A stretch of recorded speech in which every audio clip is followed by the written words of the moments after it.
Shalom, shalom, family. This is Yael, Ezra Levy, aka Tommy Kurtar, and I just want to make this very quick video on this holy Shabbat day.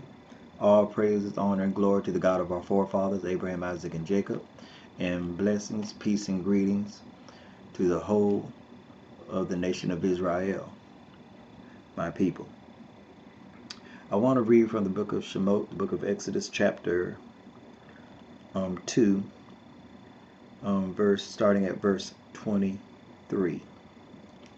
I will be reading from the complete Jewish Bible, and the word of the Lord read as such.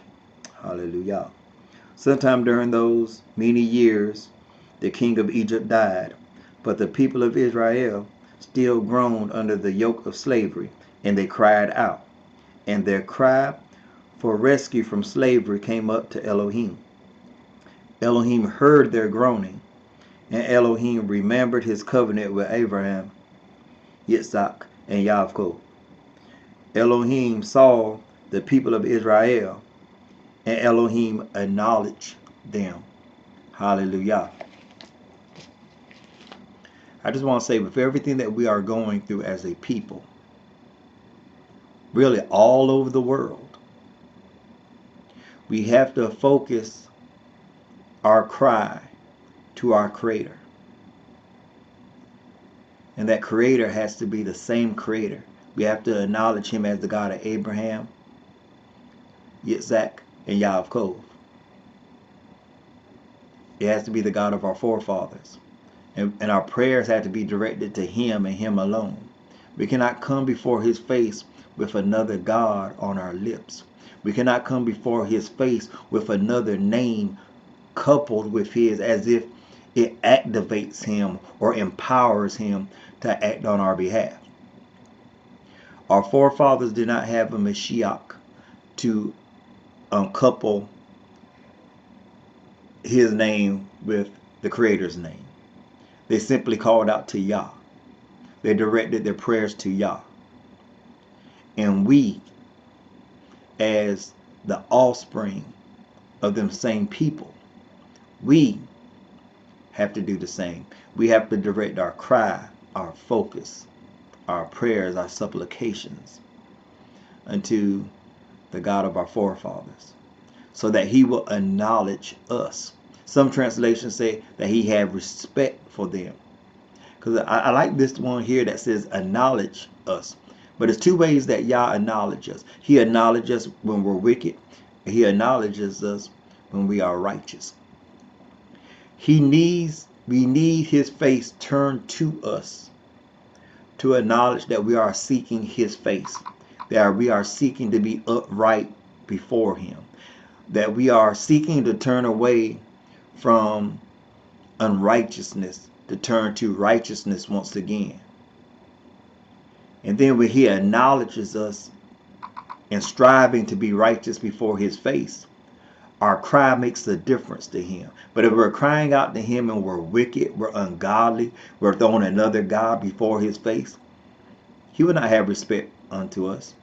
He will not acknowledge us. He will acknowledge that we are the same stiff-necked and wicked people as our forefathers were when they did the very same thing before His face.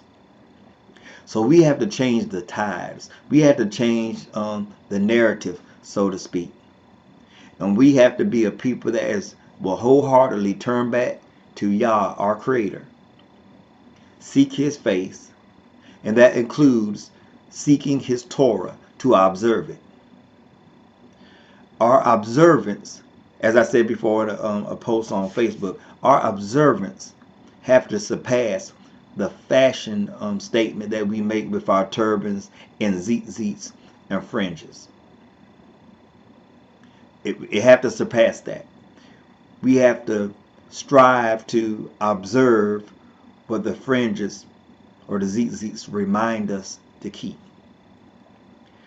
We as a people have to elevate and assemble ourselves corporately. And when I say corporately, I mean we need to be on one accord. Can't be in the same place, but we need to corporately unite our minds in prayer unite our minds in stating the issues that we have. But most of all, we need to be of one voice, of one heart, of one mind, one soul, in acknowledging this awesome creator that we serve, Yahweh, the Elohim of Abraham, Isaac, and Jacob.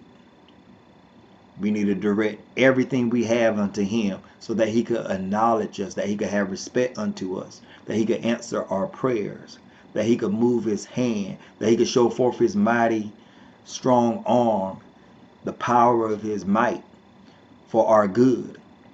Because one thing about Yah, when we are wicked, we see within the scriptures, when our ancestors was wicked, he turned his face from them. It was not a good thing. We want Yah to once again to turn his face towards us. And on this holy Shabbat day, let our focus be on blessing the name of Yah and on upholding these righteous commandments, laws, statutes, and precepts and regulations that he gave to our ancestors to keep, and not only to them, but also to us that came after them. So that's all I wanted to say. Until the next video, this is Yael Ezra Levy, aka Tommy Kurtad. Shalom, love, and blessings.